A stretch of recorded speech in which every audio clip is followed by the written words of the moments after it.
Good morning, welcome to election watch. ప్రత్యేక హోదా చుట్టూ ఆంధ్రప్రదేశ్ రాజకీయాలు నడుస్తున్న సందర్భంలో ఎన్నికల ఈ వాతావరణంలో కేంద్ర ప్రభుత్వం ముఖ్యంగా బీజేపీ నాయకత్వం ఒక కీలకమైనటువంటి లేఖను విడుదల చేసింది.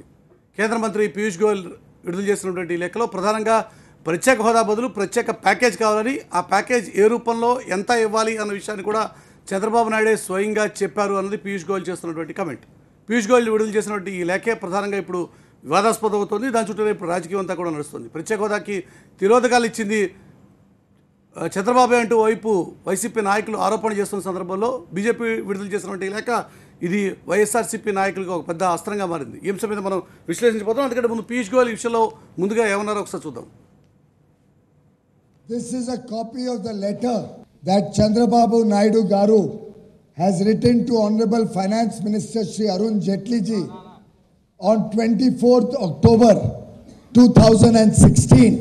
Babu Garu writes in this letter, following the recommendation of 14th Finance Commission, the class of special category states ceases to exist. This is his letter, not my words. He says, in order to operationalize the above assurance, the state government has worked out the possible grant that the state might have received in the form of additional central share had special status been accorded to the state. We have not worked out. State government has worked out the amount, and this amount works out to 3,500 crores per year, and the total amount for 5 years around rupees 17,500 crores. This is a copy of the letter that Chandrababu Naidu Garu has written to Honorable Finance Minister Shri Arun Jaitley ji on 24th October 2016. Babu Garu writes in this letter, following the recommendation of 14th Finance Commission, the class of special category states ceases to exist. This is his letter, not my words. He says, in order to operationalize the above assurance, the state government has worked out the possible grant that the state might have received in the form of additional central share had special status been accorded to the state. We have not worked out. State government has worked out the amount, and this amount works out to 3,500 crores per year, and the total amount for 5 years around rupees 17,500 crores. Piyush Goyal విడుదల చేసినటువంటి ఈ లేఖ చుట్టూనే ప్రస్తుతం రాజకీయం నడుస్తుంది. అంశం మీద మనం విశ్లేషించబోతున్నాం. వైఎస్ఆర్ పార్టీ ముఖ్య నాయకులు రాజశేఖర్ మనతో పాటు స్టూడియోలో ఉన్నారు. రామకృష్ణ టీడీపీ నుంచి ఆ పార్టీ సీనియర్ నాయకులు విజయవాడ నుంచి మనకు లైవ్లో అందుబాటులో ఉన్నారు. అలాగే కాంగ్రెస్ పార్టీ నుంచి ఆ పార్టీ సీనియర్ నాయకులు సుందరరాం శర్మ, అలాగే బీజేపీ నుంచి ఆ పార్టీ సీనియర్ నాయకులు రమేష్ రెడ్డి కూడా మనతో పాటు డిబేట్లో పార్టిసిపేట్ చేస్తారు. ముందుగా మీ దగ్గర నుంచి స్టార్ట్ చేద్దాం. వైఎస్ఆర్ పార్టీగా ఈరోజు ఈ అంశాన్ని ప్రధానంగా ఈరోజు వైఎస్ఆర్ పార్టీ చూపదలుచుకుందా, కానీ టీడీపీ నాయకత్వం చేస్తున్నటువంటి ఆర్గ్యుమెంటు ఖచ్చితంగా ప్రత్యేక హోదా ఇవ్వము అని చెప్పిన సందర్భంలో, ఇవ్వలేము అని చెప్పిన సందర్భంలో ప్రత్యేక హోదా బదులు ప్రత్యేక ప్యాకేజ్ ఇవ్వండి, ఆ ప్యాకేజ్ ఈ రూపంలో ఉండాలని చెప్పి గతంలో చెప్పిన మాట నిజమే. కానీ ఆ ప్యాకేజ్ కూడా కేంద్ర ప్రభుత్వం ఒప్పుకోకుండా, ఆ ప్యాకేజ్ కూడా చట్టబద్ధతగా ఇవ్వాలంటే ఇవ్వకుండా నాటకాలు ఆడింది కాబట్టి కేంద్రం నుంచి బయటకు వచ్చాం. ఇది ఈరోజు టీడీపీ నాయకులు చెప్తున్న మాట. ఇప్పుడు ఈ లేఖ ద్వారా మీరు కొత్తగా చెప్పదలుచుకున్న మాట ఏంటి అంటే ఏమంటారు? మొట్టమొదటిగా ఒకసారి రాష్ట్రం విడిపోయేటువంటి సందర్భంలో చంద్రబాబు నాయుడు గారు రాష్ట్రం విడిపోవడానికి మాకు అభ్యంతరం లేదు, రాష్ట్రాన్ని విడగొట్టి 5 లక్షల కోట్ల రూపాయలు ఆంధ్రప్రదేశ్కి ఇవ్వాలని మొట్టమొదటిగా అడగడం జరిగింది. ఆ 5 లక్షల కోట్ల రూపాయలు అడిగినటువంటి ఆ వ్యక్తి మరి ఈరోజు 2016 అక్టోబర్ 24న కేంద్రానికి లేఖ రాయడం జరిగింది. మరొక పక్క బీజేపీతో విడిపోయిన తర్వాత కూడా 2018 జూలై 5న మరొక లేఖ రాయడం జరిగింది. అందులో ప్రస్తావించినటువంటి అంశాలు మరి ఒక్కసారి కానీ పరిశీలన చేస్తే కేవలం 17,500 కోట్ల రూపాయలకి కేంద్రం నుంచి రాబట్టుకునేటువంటి ప్రయత్నమే చేశారు. అంటే రాష్ట్రం విడిపోయిన తర్వాత, రాష్ట్రం అప్పుల్లో ఉన్న తర్వాత ఈ రాష్ట్రానికి కనీసం సంవత్సరానికి 50,000 కోట్ల రూపాయలైనా అడగవలసింది పోనిచ్చి కేవలం 17,500 కోట్ల రూపాయలు ప్యాకేజీకి ఎందుకు ఒప్పుకున్నట్టు అనేటువంటిది అర్థం కానిటువంటి విషయం. రాష్ట్రాన్ని విడగొట్టండి, 5 లక్షల కోట్లు కేటాయించండి అని అడిగినటువంటి వ్యక్తి మరి రాష్ట్రానికి కేవలం మరి సంవత్సరానికి 3,500 కోట్ల చొప్పున 17,500 కోట్ల రూపాయలు 5 సంవత్సరాలకు కాను ఎందుకు ఒప్పుకున్నారు అనేటువంటిది అంశాన్ని కూడా మనం ఒకసారి పరిశీలన చేసుకోవాలి. తర్వాత వచ్చి నేనేమంటానంటే చంద్రబాబు నాయుడు గారే 2 సార్లు అసెంబ్లీలో తీర్మానం చేశారు.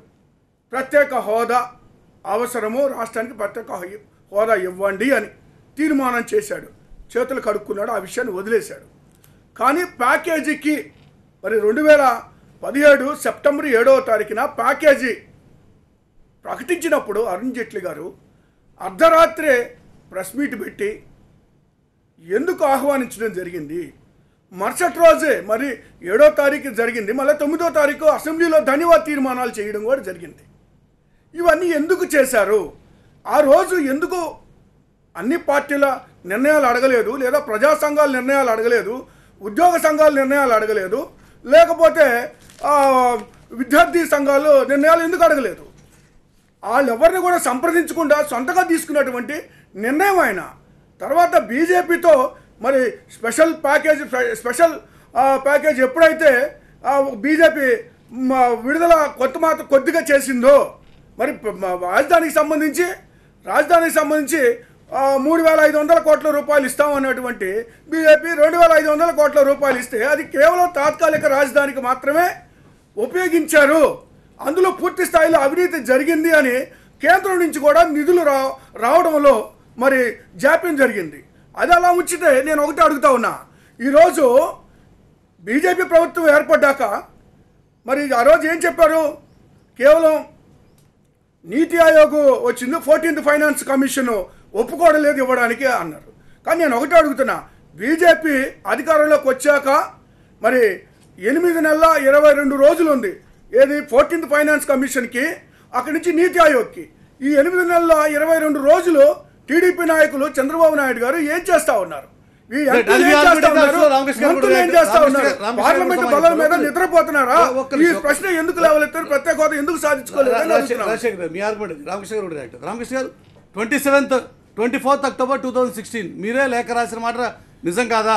ఇది స్వయంగా చంద్రబాబు నాయుడు రాసినటువంటి లేఖ.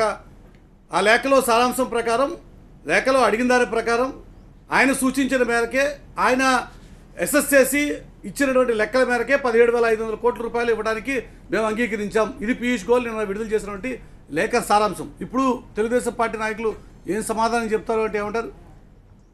ఇదే నమస్తే దీని మురళి గారు, ఇదే టీవీ9లో ఆ రోజు రాజశేఖర్ గారి ప్లేస్లో అంబటి రాంబాబు గారు ఉన్నారు. నేను ఆ రోజు కూడా చెప్పాను, ఈ ప్రత్యేక ప్యాకేజీ మీద చర్చ జరిగితే ప్యాకేజీ అనేది హోదా కంటే కూడా, అంటే పదాన్ని ఇవ్వలేము, ప్రయోజనాలు అన్నీ ఇస్తాం, ఆ ప్రయోజనాలు ఇస్తామని చెప్పి మించినటువంటి హోదాని మించినటువంటి ప్రయోజనాలు ఇస్తామని కేంద్రం చెప్తా ఉంది. ఇవ్వకపోతే ఖచ్చితంగా ప్రత్యేక హోదా గురించి మరలా పోరాటం చేస్తానని ఇదే టీవీ స్టూడియోలో, నేను టీవీ9 స్టూడియోలోనే మాట్లాడాను సార్ ఆ రోజు అధికార ప్రతినిధిగా తెలుగుదేశం పార్టీ తరఫున. మరలా ఈ రోజు అదే చెప్తున్నాం. ఇదేమి ఇప్పుడు ప్రత్యేక ప్యాకేజీ అనే మాటనే మేము అనలేదు, ప్రత్యేక ప్యాకేజీ అనే అంశంలో మేమేమి దాని మీద ఒప్పుకోలేదు అనే మాట మేము కాదు. ఇక్కడ జరిగింది ఏంటంటే పదాన్ని ఇవ్వలేము, మేము పదాన్ని మాత్రం ఇవ్వలేము, కానీ ప్రయోజనాలు ఇస్తామని చెప్పిన మాట నిజమా కాదా? ఆ రోజు ఇదే స్టూడియోలో బీజేపీ నాయకుడు కూడా ఉన్నాడు. అంటే నేను అనేది మన టీవీలో జరిగినటువంటి దానికే ఒక ఆధారంగా చెప్తున్నా సార్, మన కళ్ళ ముందు జరిగిన దానికే, అధికార ప్రతినిధులుగా మాట్లాడిన దానికే ఇస్తామా అని చెప్పి అన్నారు. కేంద్ర మంత్రులు అన్నారు, ప్రధానమంత్రి అన్నాడు. అన్నది ఇచ్చాడా లేదా అనేది ఇక్కడ ప్రధానమైనటువంటిది. ఇవ్వనప్పుడు దానికి సంబంధించినటువంటిది ఏమీ చేయకుండా మోసం చేశారు కాబట్టే కదా అసలు మేము వాళ్ళ నుంచి విడిపోయింది, వాళ్ళతో పోరాటం చేస్తా ఉంది, వాళ్ళ మీద అన్ని రకాలైనటువంటి మేము ఫైట్ చేస్తా ఉన్న కారణం అదేగా మురళి గారు. దీనిలో కొత్తగా రూపాయలు రావాల్సి ఉంది అని చెప్పి మాట్లాడినటువంటి తెలుగుదేశం పార్టీ నాయకత్వం బిఫోర్ బైఫర్కేషన్, ఆఫ్టర్ బైఫర్కేషన్ మాట్లాడినటువంటి తెలుగుదేశం నాయకత్వం ఇప్పుడు కేవలం సంవత్సరానికి 17,000 కోట్ల రూపాయలు ఇస్తే సరిపోతుంది అని లేఖలో ఎందుకు అంగీకరించారు అన్నది మీ ప్రత్యర్థి పార్టీల ప్రశ్న. ఆ విషయాన్ని లేఖ రూపంలో చూస్తోంది ఈ రోజు పీయూష్ గోయల్ టీం. వాళ్ళు ఏ లేఖలన్నా చూపించుకునేయండి సార్. ఇక్కడ నేను దీనిలో మురళి గారు మీరు రాసిన లేఖ కాదా అది? ఇప్పుడు మేమనేది ఒకటే మురళి గారు, దీనిలో సంబంధించి కేంద్ర ప్రభుత్వం ఈ రాష్ట్రానికి చేయాల్సినటువంటి న్యాయం చేసింది అని చెప్పి భావిస్తున్నారా అనేది ప్రధానమైనటువంటిది. అలా భావించే వాళ్ళు ఒక్కళ్ళు కూడా లేరు అన్నప్పుడు దాని మీద పోరాటం చేయాల్సినటువంటి బాధ్యత వైసీపీకి ఉందా లేదా అనేటువంటిది. ఈ రోజు ప్రత్యేక హోదాకు సంబంధించి ఆ పదాన్ని ఇవ్వలేము, ప్రయోజనాలు ఇస్తామని చెప్పి వాళ్ళు అంగీకరించినటువంటి మాట నిజమా కాదా అనేది, మేము ఆ ప్రయోజనాలు ఇవ్వండి అని చెప్పని మేము ఆ రోజు అన్నమాట వాస్తవమే. కానీ ఆ ప్రయోజనాలు ఇవ్వలేదు, పదాన్ని ఇవ్వలేదు, రాష్ట్రాన్ని నెట్టేట ముంచారు, మోసం చేశారు. కానీ ఆ ప్రయోజనాన్ని కేవలం 17,500 కోట్ల రూపాయలకి ఎందుకు కుదించారు అని అడిగితే సార్ ఆ ప్రయోజనం కూడా ఇవ్వలేదు. ఈ అంచనాలు తయారు చేసింది మీరే. ఇది కదా మేం కాదు, వాళ్ళ అంచనాలు తయారు చేసుకుని వాళ్ళు చెప్పినటువంటిది విడుదల చేయమని చెప్పి ముందు మేము కోరినటువంటిది. ముందు విడుదల చేయండి, మిగిలినటువంటి వాటి అన్నిటికీ కూడా మీరు ఒకసారి అసెంబ్లీలో చూస్తే సార్, అసెంబ్లీలో కూడా ఆ రోజు మాట్లాడారు చంద్రబాబు నాయుడు గారు, ఇంకా రావాల్సినటువంటివి ఈ ప్రత్యేక హోదా పదాన్ని ఇవ్వకపోయినా ప్రయోజనాలు ఇస్తామంటున్నారు కాబట్టి ఇంకేమైనా వస్తే కనుక నేను పోరాటం చేసి సాధించుకొస్తానని చెప్పి మేము ఆ రోజు ప్రభుత్వంలో ఉన్నప్పటికీ కూడా, కలిసి ఉన్నప్పుడు కూడా అసెంబ్లీలోనే మాట్లాడారు చంద్రబాబు నాయుడు గారు, మురళి గారు. ఏమని ఇది ఇంకా ఇంతకు మించి ఇంకా వచ్చేటటువంటిది ఇంకేమైనా రావాల్సినటువంటి ఎవరు చెప్పినా నేను పోరాటం చేసి తీసుకొస్తామని చెప్పాం.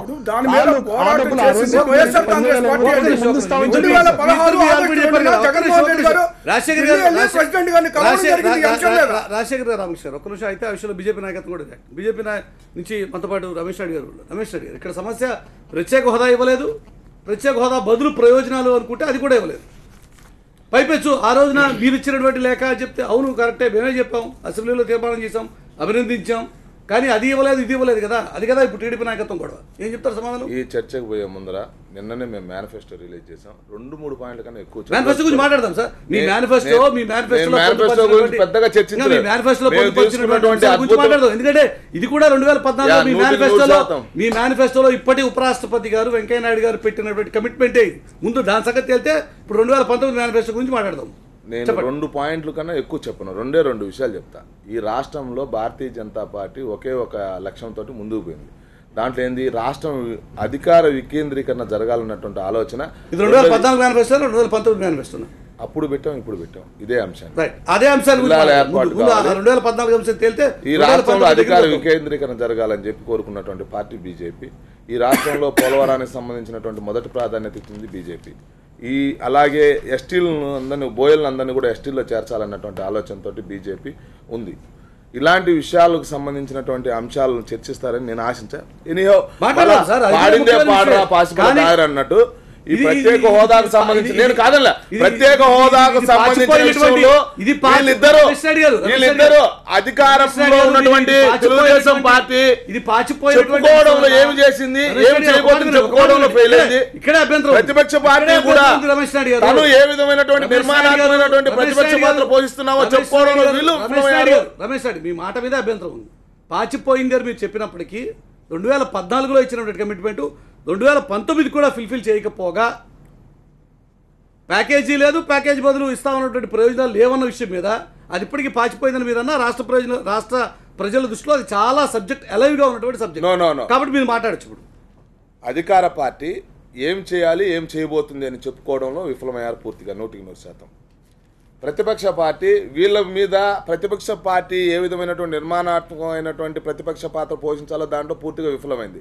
ప్రజల్లో ఇద్దరూ కూడా విఫలమయ్యారు. ప్రత్యామ్నాయమైనటువంటి ఒక శక్తి కావాలి. ఈ పార్టీలో తృతీయ ప్రత్యామ్నాయం కోసం ఎదురు చూస్తున్నటువంటి క్రమంలో ఎన్నికల సమయంలో మరొకసారి ప్రత్యేక హోదాకు సంబంధించిన విషయాన్ని తెరలేపారు. సెంటిమెంట్ రాజకీయాలు వీళ్ళిద్దరి యొక్క లక్ష్యం. చంద్రబాబు కావచ్చు, జగన్మోహన్ రెడ్డి గారు. జగన్మోహన్ రెడ్డి గారు పార్టీ పుట్టింది సెంటిమెంట్ మీద.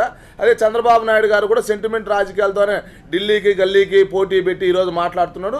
దాని ద్వారా లబ్ధి పొందాలనుకుంటున్నాడు. అయితే ప్రత్యేక హోదా వల్ల వనుగూరేటువంటి ప్రయోజనాలు ఏంది అనేటువంటి విషయంలో మాకన్నా కూడా తెలుగుదేశం పార్టీ నాయకులు చాలా బాగా తెలుసు. కాబట్టి ఆ రోజు ఢిల్లీలో ప్రత్యేక ప్యాకేజీకి సంబంధించినటువంటి ఫ్రేమ్ చేసేటప్పుడు ఆ ఫ్రేమ్ వర్క్లో సుజనా చౌదరి గారు దగ్గరుండి దానికి సంబంధించినటువంటి ఫ్రేమ్ వర్క్ అంతా చూశారు.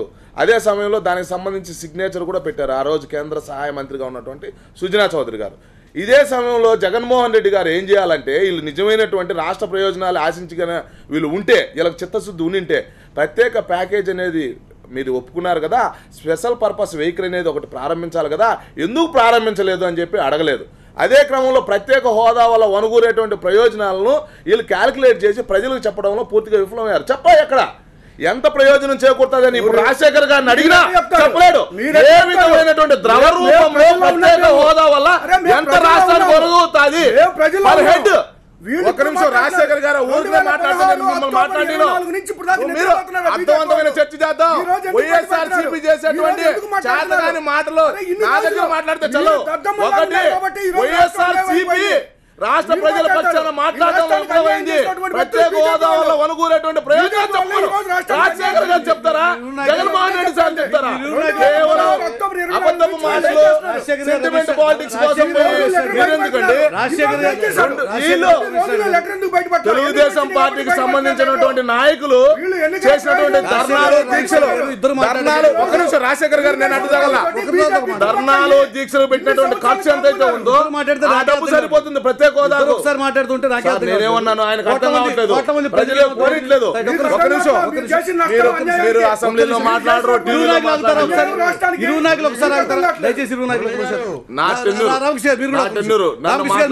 మీరు మాట్లాడదు. కానీ సమస్య ఇక్కడ అసలు ప్రత్యేక హోదా బదులు ప్రత్యేక ప్యాకేజ్ కి రాజీ పడితే ఒక్క నిమిషం సార్, రామకృష్ణ గారు ఒకసారి మాట్లాడితే అర్థం కాదు, ఒకరితో మాట్లాడచ్చు దయచేసి. ఒక్క నిమిషం రమేష్ నాయుడు, ప్రత్యేక ప్యాకేజ్ బదులు ప్రత్యేక హోదా బదులు ప్రత్యేక ప్యాకేజీకి రాజీ పడితే దాని కాంపోనెంట్ ఎంత అనేది ఎస్ఎస్ఐడ్ ఉంటుంది. అసలు ప్రత్యేక హోదాయే కావాలి అని అడుగుతున్నటువంటి రాష్ట్ర ప్రజలు ఒకవైపు, అదే మాట అంటుంది ఐఎస్ ఒకవేళ అడిగింటే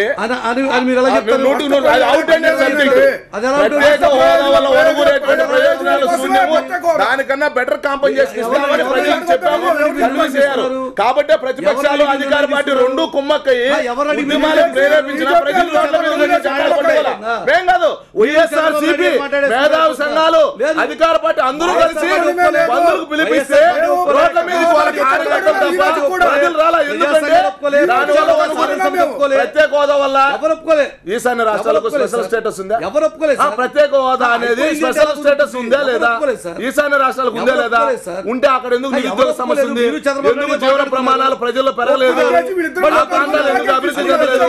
ఎందుకు ఢిల్లీ వైపు ఈ రోజు కూడా భిక్షం ఎత్తుకుంటున్నాయి? చెప్పండి. ప్రత్యేక హోదా ఉన్నటువంటి రాష్ట్రాలు అవలంబిస్తున్నటువంటి రాష్ట్రాలు ఏవైతే ఉన్నాయో ఆ రాష్ట్రాలు ఎందుకు ఢిల్లీ వైపు ఎప్పుడు నిరంతరం చూస్తూ ఉన్నాయి బొచ్చి పట్టుకొని? ఎందుకు ఆ రాష్ట్రాల్లో ప్రజల యొక్క జీవన ప్రమాణాలు మెరుగుపడలా? ఎందుకు ఆ రాష్ట్రాల్లో నిరుద్యోగ సమస్య తీరలా? ఎందుకు ఆ రాష్ట్రాల్లో ఆర్థిక వృద్ధి సాధించాలా? సంపద సృష్టి పెరగట్లేదు.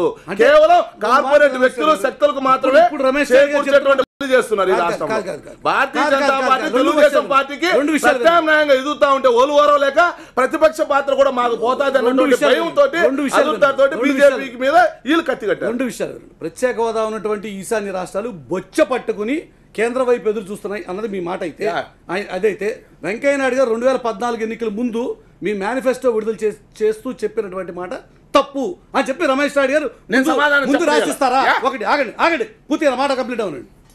ఆయన హైదరాబాద్లో విడుదల చేసిన మేనిఫెస్టోలో, విశాఖపట్నంలో విడుదల చేసినటువంటి మేనిఫెస్టోలో ఖమ్మంపాటి హరిబాబు గారిని రాష్ట్ర అధ్యక్షుని పక్కన పెట్టుకుని చచ్చిపోతున్నటువంటి ఆంధ్రప్రదేశ్కి సంజీవనలా ఉపయోగపడబోతోంది ఈ ప్రత్యేక హోదా అని చెప్పారు. ఆ రికార్డు ఉంది మీ మేనిఫెస్టోలో, ఆ విషయాన్ని పొందుపరిచారు. ఆగండి పూర్తిగానే ఉండి ప్రశ్న. కాబట్టి ఆ రోజు ఆయన చెప్పింది తప్పై ఉండాలి, ఇప్పుడు రమేష్ నాయుడు గారు చెప్తున్నాను తప్పై ఉండాలి. బొచ్చ పట్టుకుని ప్రత్యేక హోదా ఉన్నటువంటి రాష్ట్రాలు కేంద్ర వైపు చూస్తున్నాయి అన్న మీ మాట అన్నా తప్పై ఉండాలి. లేదు ఆ రోజు వెంకయ్యనాయుడు గారు చెప్పింది మీ మేనిఫెస్టోలో పొందుపరిచింది తప్పని అయి ఉండాలి. ఏదో ఒకటైతే కావాలి. ఇదే విషయం ముందు బాయిలో పడ్డ మనిషికి చెయ్యి అందించడం ఏదైతే ఉందో ఆ విధం లాంటిదే ప్రత్యేక హోదా. ఆ రాష్ట్రం కేంద్ర వైపు కేంద్ర వైపు చూడటం ఏంటి? నేనేమంటున్నా, ప్రత్యేక హోదా అవలంబిస్తున్న రాష్ట్రాలకు వనగూరినటువంటి ప్రయోజనాలు శూన్యము. ఈ రోజు అది కరెక్ట్. ఈ రోజు రాష్ట్రాలకు కేంద్ర ప్రభుత్వం నుంచి వచ్చేటువంటి నిధుల యొక్క నిష్పత్తి శాతం మారిపోయింది. ఆ రోజు అది అవసరం. ఈ రోజు తప్పు అని మీరు ఇప్పుడు 2019 చెప్పాలి. ప్రత్యామ్నాయంగా బెటర్ కాంపెన్సేషన్ ఇచ్చామండి. అంటే మాకు కూడా ఆంధ్రప్రదేశ్ అభివృద్ధి వైపు తీసుకోపోవాలంటే అక్షరమాల్లో అభివృద్ధి వైపు తీసుకోపోవాలంటే దానికన్నా కూడా ఎక్కువ ప్రయోజనం చేయాలనుకున్నాం. ఆ రోజు ప్రత్యేక హోదా 100% చేయలాంటిదే. బాయిలో పడినటువంటి వ్యక్తికి చెయ్యి అందించినట్టే. సార్, ఈ రోజు బయట కొట్టినట్ట? రాష్ట్రానికి నిధుల యొక్క నేను ఒకటే అడుగుతున్నాను సార్. 49% వచ్చింది. మురళి గారు, ఇప్పుడు ఎలా మారిపోయింది? ఈశాన్య రాష్ట్రాలకు పూర్తి సంజీవని కాదు నిజంగానే అది. ఇచ్చాల్సినటువంటి సాయం ఇప్పుడు ఇచ్చాం. చెయ్యి కాదు, ట్రైన్ పెట్టి లాగాం పైకి. మురళి గారు, కాబట్టి 650 రైతులు ఆంధ్రప్రదేశ్ వచ్చాయి, అభివృద్ధిలో మౌలిక సదుపాయాలు వచ్చాయి, ఇన్స్టిట్యూషన్స్ వచ్చాయి. రామకృష్ణ గారు, ఆ రోజు మా మాట కరెక్ట్ అనుకోవాలా, ఈ రోజు మా మాట కరెక్ట్ అనుకోవాలా, మీరే తెచ్చుకోండి. అప్పుడు పరిస్థితులు వేరు, ఇప్పుడు పరిస్థితులు వేరు. ఇది రమేష్ నాయుడు గారు ఆర్గ్యుమెంట్. ఏం చెప్తారు రామకృష్ణ గారు? సార్ ఇప్పుడు రమేష్ నాయుడు ఇప్పుడు వాళ్ళ మంత్రే గారు ఈ రాష్ట్రం నుంచి ప్రాతినిధ్యం వహించిన మాజీ మంత్రి గారు చెప్పారు, ఇక్కడ ఏముంది మాకు పీక్కోవడానికి మాకేం పోయింది ఏముంది ఇంటికితో సమానం అని చెప్పి. ఈ రాష్ట్రంలో వాళ్ళకి ఓట్లకి సీట్లకి సంబంధించినటువంటి ఏ మాత్రం కూడా అవకాశం లేదు. కాబట్టి ఈ రాష్ట్రం పట్ల జాతీయ నాయకత్వం కూడా ఓట్లు సీట్లు రేపు 11వ తారీఖు ఎన్నికల్లో తెలుస్తున్నాయి కదా, దాని గురించి మనం చర్చించుకోవాల్సిన అవసరం లేదు. ఏముండాలి ఏం లేదు అనేటువంటి విషయం. సీట్లు ఓట్లు ఎలా పెంచుకోవాలో భారతీయ జనతా పార్టీ బాగా తెలుసు. ఈ దేశంలో 70% పరిపాలిస్తుండేది మేము. రమేష్ నాయుడు గారు మీరే ఆర్గ్యూ చేశారు ఇప్పుడు దాకా. ఒక నిమిషం రామకృష్ణ గారు, రమేష్ నాయుడు గారు మీరు సరే పార్టీ మన స్క్రీన్ ముందు మాట్లాడేటప్పుడు ఏదో మీరు చెప్పాలి కానీ కనీసం ఒక సీటు పేరు చెప్పండి చాలు. కానీ ఇప్పుడు కనీసం 2 సీట్ల పేర్లు చెప్పండి, బ్రహ్మాండంగా పెంచుకుంటామని. విష్ణు కుమార్ రాజు గారు మొదటి వరుసలో ఉంటారు భారతీయ జనతా పార్టీకి. శ్రీకాళహస్తిలో రాయలసీమ ప్రాంతంలో గెలవబోతున్నారు. చెప్పండి అలా చెప్పుకుంటా పోతే సమయం ఇస్తే 30 సీట్లు ఉన్నాయి. చెప్పండి. ఇప్పుడు మళ్ళీ అయిపోయిన తర్వాత 30 నియోజకవర్గాలు ఉన్నాయి. నేను చెప్తా, మీరు చెప్తారు కానీ విశాఖపట్నం నాకు 30 నియోజకవర్గాల్లో మేము చాలా ప్రభావితమైనటువంటి వ్యక్తులము. 100% విజయం వైపు గెలుపోవటం వల్ల కూడా మేమే శాసించబోతున్నాం. రాష్ట్రంలో కూడా సంకీర్ణ ప్రభుత్వం రాజకీయం వద్దు, ప్రత్యేక హోదా అంశం తేలితే అప్పుడు మీరు కూడా ఇష్యూ డైవర్ట్ చేయదు. భారతీయ జనతా పార్టీ గెలుస్తుందా గెలవదా అనేది ఎన్నికల తర్వాత చూద్దాం, ఎన్ని సీట్లు గెలుస్తుంది. ఇప్పుడు ఈ రోజు అది వేరే సంగతి సార్, నేను దాని గురించి మాట్లాడతాను. ఇప్పుడు ఈ రోజు రాజకీయం గురించి మాట్లాడదాం. అదే ఇప్పుడు వీళ్ళు చేసే ఈ రాష్ట్రానికి చేయాల్సింది చేయకుండా ఈ రాష్ట్రానికి సంబంధించిన అంశాల్లో పార్లమెంట్లో కనీసం సమాధానం చెప్పకుండా మాట్లాడేవారు ఈ రోజు భారతీయ జనతా పార్టీ నాయకులు మాట్లాడటానికి ఏం అర్హత ఉందండి? వాళ్ళు ఈ రాష్ట్రంలో ప్రజల దగ్గరికి వెళ్ళి ఓట్లు అడిగేదానికి ఏమో ఆ రోజు లేఖ రాసి ఒప్పుకున్నటువంటి మీరు మళ్ళీ మాట మార్చడానికి మీకే అర్హత ఉంది అని రమేష్ నాయుడు గారు ప్రశ్నిస్తున్నారు. అసలు మీరు ఇచ్చిన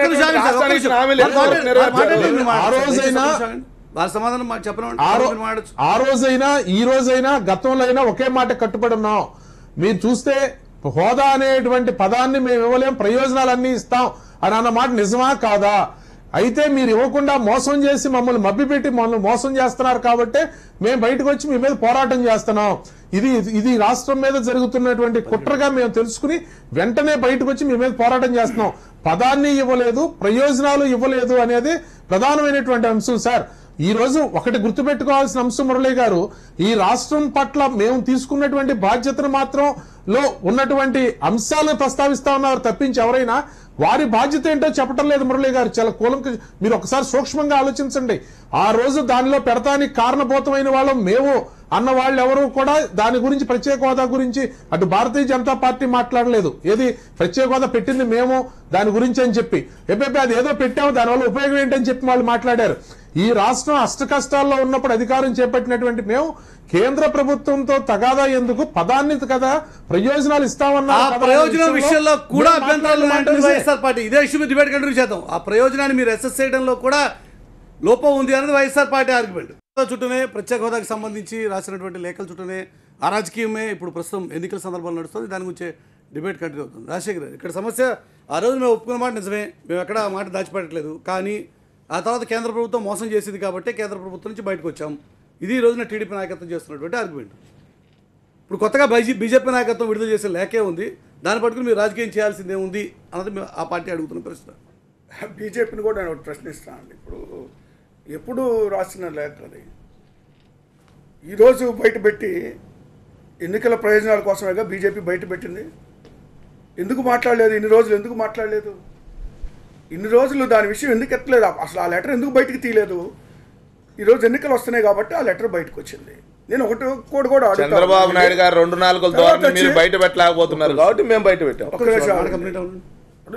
మేము చెప్పేది ఒకటేనండి, ఆ లెటర్ ఈరోజు బయట పెట్టడమే కాకుండా బీజేపీ మేనిఫెస్టోలో ఏం పెట్టింది? చంద్రబాబు నాయుడు చేసినటువంటి అవినీతి మీద విచారణ జరిపిస్తాము. రాబోయే ఏది వీళ్ళు మళ్ళీ అధికారంలోకి వచ్చాక చంద్రబాబు నాయుడు మీద చేసినటువంటి అవినీతి మీద విచారణ. ఇప్పుడు ఉన్నారు కదా అధికారంలో, ఇప్పుడు వరకు మరి అవినీతి చేశాడని వాళ్ళే చెప్తా ఉన్నారుగా, ఎందుకు విచారణ జరిపించలేదు? బీజేపీ తెలుగుదేశం పార్టీ లాలూచి రాజకీయాలు కొనసాగుతూనే ఉన్నాయి అనే దానికి ఇది ఒకటే నిదర్శనం. రాబోయే ఎన్నికల్లో విచారణకు సంబంధించినటువంటి అంశం మీద మాట్లాడదాం. మళ్ళీ ఆ సబ్జెక్టులకు వెళ్తే ఇష్యూ డివైడ్ అవుతుంది.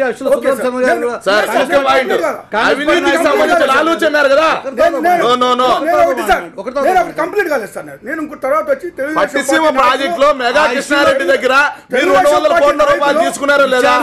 తర్వాత 200 కోట్లు మీ దగ్గర చేరిన తర్వాత పట్టిసీమకు సంబంధించిన అవినీతి మాట్లాడారా? అవును, ఆయన అన్నప్పుడు నేను సమాధానం చెప్తా. అడ్డగోలుగా మాట్లాడాడు. వాళ్ళు 200 కోట్ల రూపాయలు పట్టిసీమలో మెగా కృష్ణారెడ్డి గారి దగ్గర డబ్బులు తీసుకున్నారు. తర్వాత పట్టిసీమ అవినీతి గురించి మాట్లాడట్లేదు. మమ్మల్ని మీరు లాలూచబడినారట. మీరు రుజువులు చూపించండి. మీరు వాళ్ళ మీద చిట్టా వేశారు కదా, రుజువులు చూపించండి. వాళ్ళ మీద ఎంక్వైరీ చేస్తాం.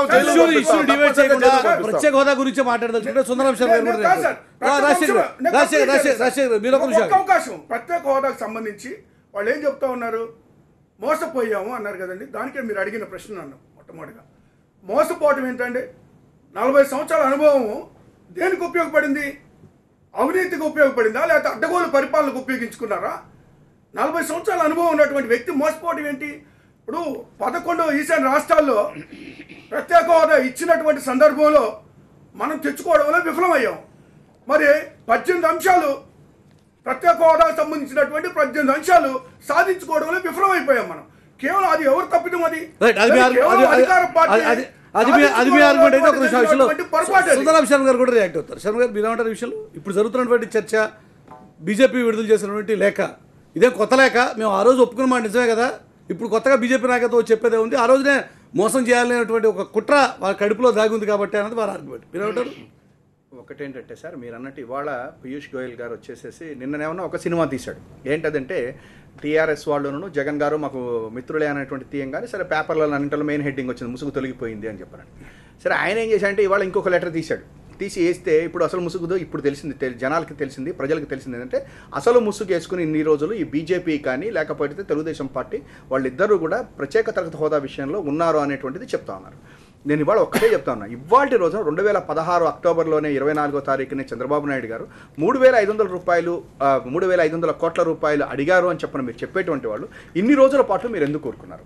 ఆయన ఏమన్నారు? ప్రత్యేక ఈ మిగతా రాష్ట్రాలకి ఇవ్వట్లేదు కాబట్టి మనకు కూడా రాదన్నారు, అందుకని నేను నమ్మాను అని చెప్పని ఆయన చెప్తే ఆ రోజు వరకు మాట్లాడకుండా ఇవాళ రోజున వచ్చేసరికి ఈ లెటర్ బయట పెట్టి ఆయనే అడిగాడు అని ఇప్పుడు మీరు చెప్పడంలో ఉండేటువంటి ఉద్దేశం మీకు ఏంటి అసలు? ఇప్పుడు ఇదేదో ఆ రోజునే లేదు, మేము రాష్ట్రాలు కాదు, లేకపోతే ఏదో ఫైనాన్స్ కమిషన్ కాదు, 14 ఫైనాన్స్ కమిషన్ కాదు, 15 ఫైనాన్స్ కమిషన్ కాదు, చంద్రబాబు నాయుడు గారు సంవత్సరానికి 3,500 కోట్లు అడిగారు, మొత్తం కలిపి 17,500 కోట్లు వస్తున్నారు. అక్టోబర్ 26 తారీఖున మాకు ఒక లెటర్ ఇచ్చారు, ఈ లెటర్ని బట్టి మేము చేశాము అని భారతీయ జనతా పార్టీ ఈ రోజు వరకు ఎందుకు మాట్లాడలేదు? అంటే ఏంటి మీ ఉద్దేశం? కలిసి ఉందాము, రేపొద్దున కలవాల్సి వస్తుందేమో, ఇప్పుడే ఎందుకులే యాగి చేసుకోవటం అనుకుని కూర్చున్నారా మీరిద్దరు? అంటే ఈ రాష్ట్రాల్లో ప్రత్యేక తరగతి హోదా గురించి కాంగ్రెస్ పార్టీ కానివ్వండి, ఏ మాటగా మాట సిపిఐ కానీ సిపిఎం కానీ జగన్మోహన్ రెడ్డి గారు కానీ అందరూ కూడా మాట్లాడుతూ ఉన్న టైంలో భారతీయ జనతా పార్టీ రాష్ట్ర ప్రజలను మోసం చేసినట్టు కాదా ఇది? నేను ఇంకోటి కూడా అడుగుతున్నా, ఇవాళ మీరు లెటర్లు తీయటం ఏంటి?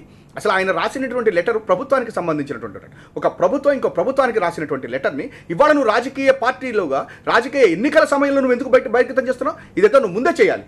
లేదు ఇవాళ ఎన్నికలు వచ్చిన సమయంలో తీసుకొచ్చి ఈ లెటర్స్ అంటే మీరు ఇంకొక రకమైనటువంటి ఇది బ్యాడ్ ఇది తయారు చేస్తూ ఉన్నారు మీరు. అంటే రేపు పొద్దున ఇంకా మీరందరూ ఎలక్షన్లు వచ్చేసరికి ఎవడు ఉత్తరాలు ఆడు, ఎవరి యొక్క ఫైల్స్ వాళ్ళు, రేపు పొద్దున నోటు పుట్టప్పులు ఇవన్నీ కూడా మీరు బయట పెట్టేటువంటి పరిస్థితి తీసుకొచ్చి దేశం యొక్క సెక్యూరిటీ లేకపోతే దీన్ని కూడా మీరు నాశనం చేసేటువంటి పరిస్థితికి తీసుకొస్తున్నారు. వ్యవస్థలు ఒక్కటనే కాదు, దీన్ని కూడా చేయబోతున్నారు మీరు. ఇవాళ చంద్రబాబు నాయుడు గారు ఒక ముఖ్యమంత్రి కింద మీ యొక్క ప్రభుత్వానికి రాసిన లేఖ కదా సార్, అది ప్రభుత్వానికి రాసిన లేఖ కదా, పీయూష్ గోయల్ గారికో లేకపోతే భారతీయ జనతా పార్టీకో రాసిన లేఖ కాదు కదా అది. అటువంటిప్పుడు నువ్వు ఇవాళ ఎట్లా బయట పెడుతున్నావు అసలు? నువ్వు దీని మీద కూడా భారతీయ జనతా పార్టీ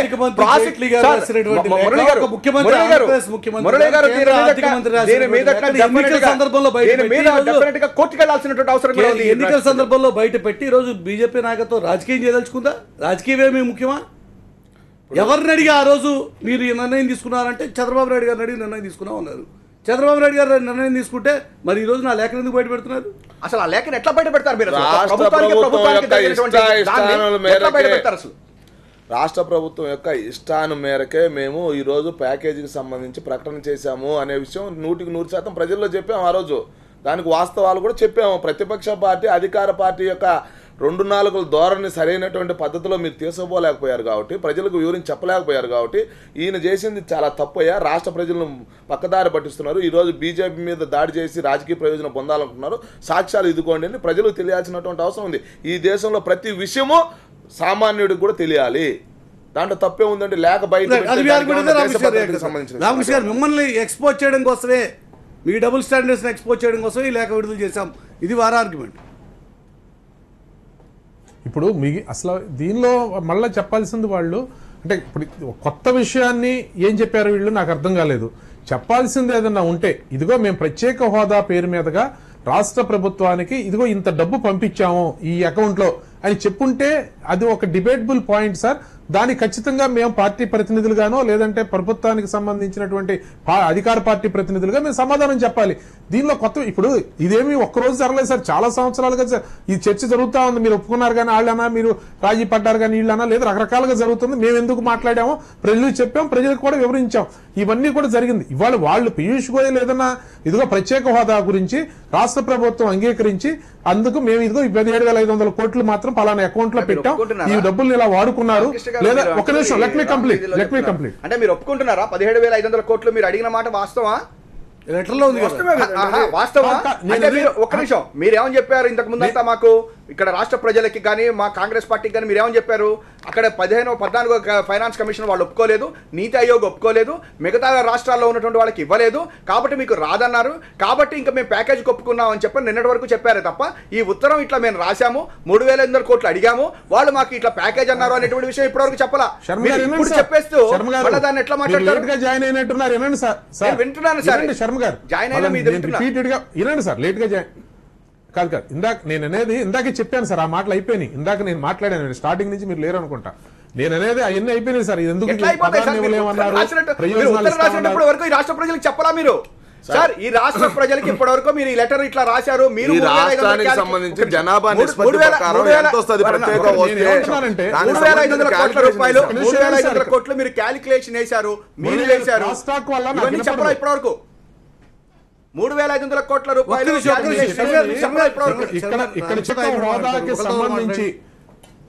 ప్రత్యేక హోదాకి సంబంధించి పదాన్ని ఇవ్వలేము, ప్రయోజనాలు ఇస్తాము అని చెప్పారు.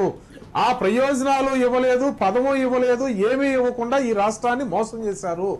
ఈ రోజు పీయూష్ గోయల్ చెప్పేదానిలో నేను చెప్పేది ఏంటంటే, ఒకటి ప్రాథమికంగా ఒక రాజకీయ పార్టీగా మీకు ఉన్నటువంటి బాధ్యత ఏంటో చెప్పకుండా మా గురించి ఏదో అన్ని చేస్తాము లేదంటే చేయటం లేదు అన్నట్టుగా మాట్లాడుతున్న మాట వాస్తవా కాదా?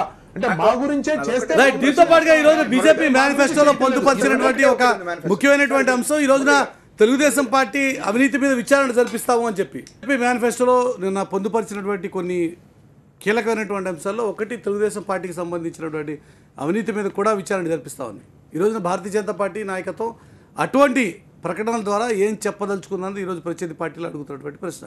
ఏం చెప్తారు రమేష్ రెడ్డి గారు?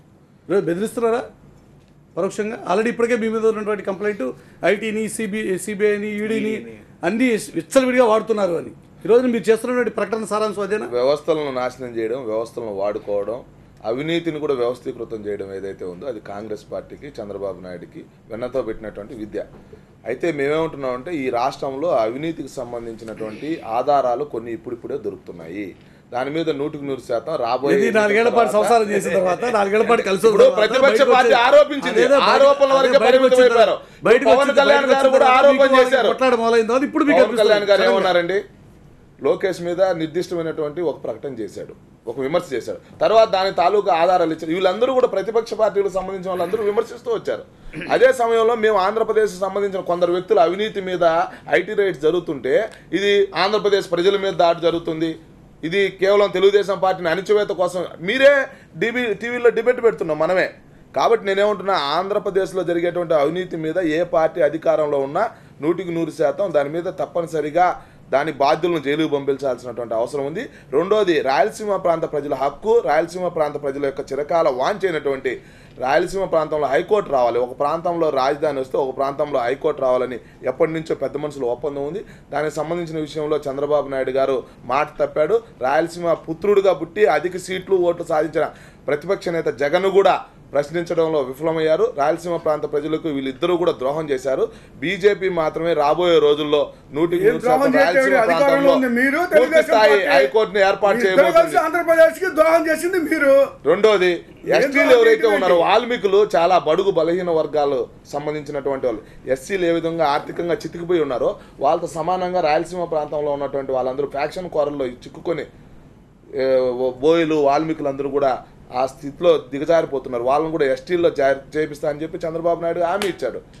ఈరోజు ప్రతిపక్ష నేత కూడా ఇస్తున్నారు. దానికి సంబంధించి ఊసేలేదు. కానీ బీజేపీ చెప్తుంది 100% వాళ్ళను రాబోయే ఎన్నికల్లో ఎస్టీ జాబితాలో చేర్చబోతుంది. చేయండి సార్, న్యాయబద్ధమైనటువంటి వారి కోరిక నెరవేరాల్సిందే, అందులో అనుమానం లేదు. ఇప్పుడు జరుగుతున్న రాజకీయం గురించి మాడితే ఆ విషయంలో రామకృష్ణ గారు రియాక్ట్ అవుతారు.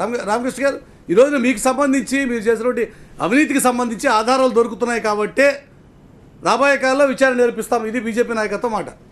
రెడీగా ఉన్నారా ఎదుర్కోవడానికి? అదే సార్, ఇప్పుడు ఇక్కడ మేము చాలా కాలం నుంచి మేము నోరిప్పే వరకు కూడా వీళ్ళ గురించి మాట్లాడే ధైర్యం చేయలేకపోయారు. నేను చెప్తుంది అదే కదా, ఈ రాష్ట్రంలో ఈ దేశంలో వాళ్ళు కావాలని చెప్పని ఏదో ఒక రకమైనటువంటి కుట్ర రాజకీయాలు, నియంత్రణతో పాలన తేవాలి, లేదంటే సామంత రాజుల్లాగా వ్యవహరించాలి. ఇది వాళ్ళ పథక రచన. ఆ చక్రవర్తులు గతంలో చూసాం కదా సార్, ఢిల్లీలో చక్రవర్తులు ఉంటారు, కింద రాజులు ఉంటారు, ఇంకా వాళ్ళ కింద సామంతులు ఉంటారని ఆ విధంగా వ్యవస్థను ఏర్పాటు చేయాలి. ఇది ప్రధానంగా వీళ్ళు చేసేది. దానికోసం వీళ్ళు ఏదో ఒక రకమైనటువంటి మచ్చయ్యాలి. 4 సంవత్సరాలు మాతో పాటు కలిసి ఉన్నారు. వాళ్ళ మంత్రులే మాట్లాడారు. వాళ్ళ మంత్రులు ఒక ఉదాహరణ చెప్తా సార్. వీర్రాజు గారు మెడికల్కి సంబంధించి మాట్లాడారు. మెడికల్కి సంబంధించి మాట్లాడిన దానిలో బీజేపీ మంత్రి, పుష్కరాలకు సంబంధించి మాట్లాడారు దేవాదాయ శాఖ మంత్రి. వాళ్ళ మంత్రుల గురించి వాళ్లే మాట్లాడుకున్న సందర్భం, కానీ జరిగిందేం లేదు. ఆ మంత్రులే బయటకు వచ్చి ఏం అవినీతి జరగలేదు, తప్పు అని చెప్పి వాళ్ళు మాట్లాడారు. అంటే వీళ్ళకి ఏదో ఒకటి మాట్లాడాలి కాబట్టి, ఏదో ఒకటి అడుగుతున్నారు కాబట్టి పేపర్లో కనపడాలో, టీవీలో కనపడాలో, అరే మంత్రులు వేరు పార్టీ వేరు, దానికి ఒక సన్న గీత ఉంటుంది. ఏమైనా ఉందా? మేము జగన్మోహన్ రెడ్డి గారి మీద అవినీతితో కూడిన ఆరోపణలు చేశాం. వైఎస్ రాజశేఖర రెడ్డి గారి పరిపాలన గురించి ఆ రోజు రాజా ఆఫ్ కరప్షన్ అనే పుస్తకం వేశాం. దాన్ని కేంద్రానికి నివేదించాం. చర్యలు తీసుకోవాలా, న్యాయస్థానానికి వెళ్ళాం. న్యాయస్థాన అంశాలు ఆ ప్రక్రియలో ఆ రోజు చేసినటువంటి ఆరోపణలకి మేము సిబిఐ ఎంక్వైరీ చేయించుకున్నాం. వీళ్ళు చేసినటువంటి ఆరోపణలకి సిబిఐ ఎంక్వైరీ చేసి మేము నిరూపించుకున్నాం మా తప్పు లేదని. మరి వీళ్ళ మీద మేము చేసినటువంటి ఆరోపణలకి వీళ్ళు సిబిఐ ఎంక్వైరీ ఎందుకు వేసుకోవట్లేదు? వీళ్ళు నిరూపించుకోవాలి కదా. వాళ్ళు వేయించుకోలేదు అనే విషయం పక్కన పెడితే మీరు ఇంకా బయటపడలే, ఆ కేసు ఇంకా నడుస్తుంది. ఆ కేసులు నడుస్తున్నాయి. గతంలో బయటపడ్డామనే మాట తప్పు అండి.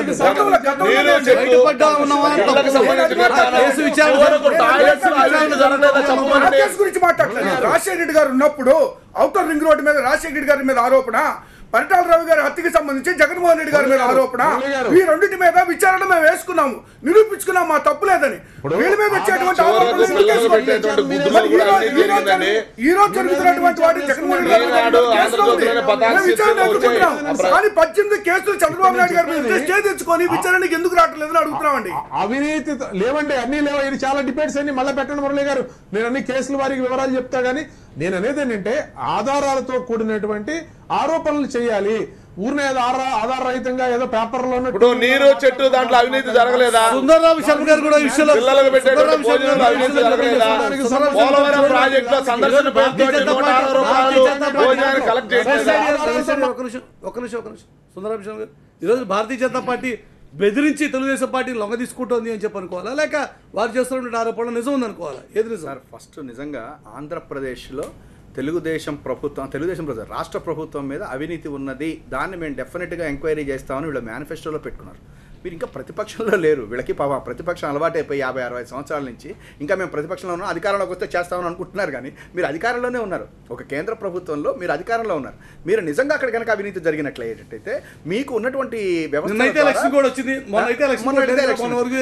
ఎలక్షన్ కోడ్ వచ్చినప్పుడు కూడా ఇట్లాంటి వాటి మీద ఎలక్షన్ కోడ్ ఏం అడ్డం పడదు.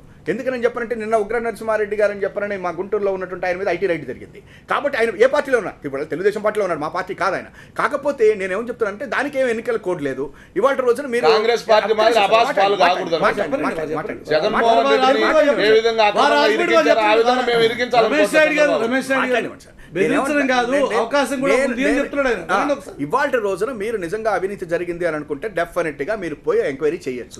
మీరు ఈ రోజు వరకు చేయలేదు. ఒక నిమిషం సార్, చాలా బ్రహ్మాండం ఏం చెప్పారు. అదే సార్, భారతీయ జనతా పార్టీ అక్రమ కేసులు అని చెప్పి భావిస్తా ఉంది. ఎవరి మీద? వైఎస్ జగన్. ఒక్క నిమిషం సార్, అది కాదు, ఇంకొకటి సార్. ఒక్క నిమిషం, రామకృష్ణ గారు, ఒక్క నిమిషం. ఇంకొక విషయం నేను ఏమని చెప్తా ఉన్నానంటే, ఇవాళ రోజున 4 సంవత్సరాల పాటు, అటు ఆల్మోస్ట్ 3.5 సంవత్సరాల పాటు మీరు అందరు కలిసి ఉన్నారు. ఇవాళ అవినీతి అని చెప్పబడుతున్నటువంటి ప్రతి విషయంలో, ఇసుకనండి ఇంకొకటనండి అన్ని విషయాలప్పుడు మీరు కూడా ఇక్కడ 2 మంత్రులు ఉన్నారు, అక్కడ 2 మంత్రులు ఉన్నారు. జాయింట్ రెస్పాన్సిబిలిటీ ఉంటుంది. ఇది ప్రజాస్వామ్యం, ప్రభుత్వం అంటే మీకు రెస్పాన్సిబిలిటీ ఉంటుంది, వాళ్ళకి రెస్పాన్సిబిలిటీ ఉంటుంది. అక్కడ ఇంకొకటి కూడా ఏమని అడుగుతున్నానంటే, నేను ఇవాళ రోజున నిజంగా అవినీతి కనుక అక్కడ జరిగినట్టయితే నరేంద్ర మోడీ గారు అవినీతిని చీల్చి చెండాడేటువంటి ఒక పెద్ద ఇదే కదా. మరి ఇన్ని రోజుల పాటు మీరు ఎందుకు ఊరుకున్నారు? అంటే ఇప్పుడు మీరు మేనిఫెస్టోలో పెట్టుకునేదాకా మీకు అవినీతి జరిగినట్టు తెలియదా? ఈవెన్ అంటే నిజంగా ఇప్పటికీ కూడా మీకు తెలియక జరిగితే నెక్స్ట్ టైం ఎటు రావేమో, ఎటు ఇబ్బంది లేదు, రేపు పొద్దున్న మళ్ళీ ನಮ್ಮ చంద్రబాబు గారితో కలిసి వెళ్లాల్సి వస్తుందో, ఎందుకు వచ్చిందని చెప్పి ఇప్పుడు మేనిఫెస్టోలో పెట్టుకుంటున్నారా? ఇవన్నీ కూడా మీరు ఆలోచించాలి. ఇంకొకటే ఉంది, చంద్రబాబు నాయుడు గారి మీద వెంకయ్య నాయుడు గారు 2004 ఎప్పుడు ఆయన మీద ఒక పుస్తకం వేశారు, 1000 వీటిల మీద ఆయన చేసినటువంటి అక్రమాలు వీటిల మీద వేశారు. ఆ పుస్తకం ఏమన్నా ఇప్పుడు మళ్ళీ దులిపి మీరు ఇప్పుడు ఏమన్నా మళ్ళీ మేనిఫెస్టోలో తెచ్చి పెట్టుకుంటున్నారు. ఈ రాష్ట్రంలో ప్రతిపక్ష పార్టీ కూడా మీనమేషాలు లెక్కిస్తున్నటువంటి సందర్భంలో ఇసుక మాఫియా రెచ్చిపోతుంది, ఇసుక అవినీతి జరుగుతుందని మాట్లాడింది మా హరిబాబు గారు. మాట్లాడిన తర్వాత ఇసుకను జనరలైజ్ చేశారు. తర్వాత ఈ యొక్క రాష్ట్రంలో జరుగుతున్నటువంటి అంశాలు వారిగా.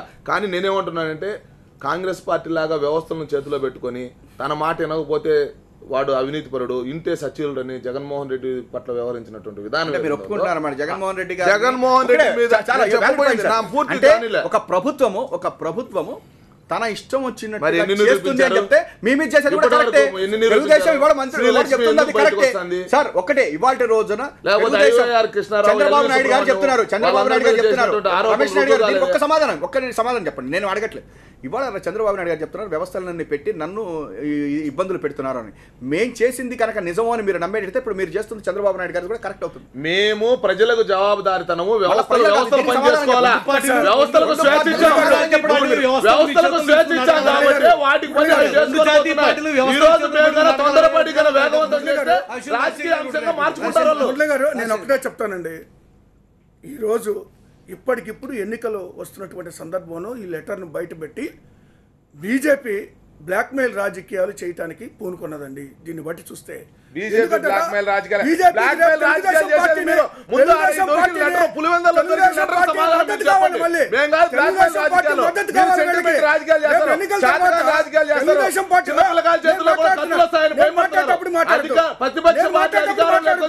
చిన్న పిల్లోడు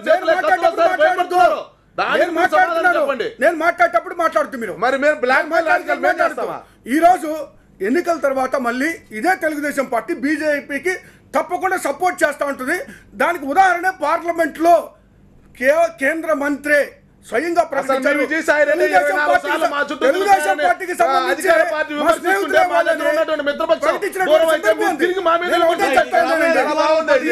చర్చలు కొనసాగుతూనే ఉంటాయి 9వ తేదీ సాయంత్రం వరకు. ఈ రకమైన ఆరోపణలు, ప్రచారపణలు, డిబేట్ కంటిన్యూ అవుతూనే ఉంటుంది, చర్చలు నడుస్తూనే ఉంటాయి, ఆరోపణలు కంటిన్యూ అవుతూనే ఉంటాయి. చూద్దాం పరిణామాలు ఏ రకంగా టర్న్ అవుతాయో. అల్టిమేట్గా ప్రజలు ఎవరి మాటల్లో ఎంత నిజం ఉందని విశ్వసిస్తారు. డిబేట్లో పార్టిసిపేట్ చేసిన 4 నాయకులు కూడా ధన్యవాదాలు. ఇది వాళ్ళ లక్ష్యం వచ్చినప్పుడు మళ్ళీ కలుసుకుందాం. చూస్తున్నాం.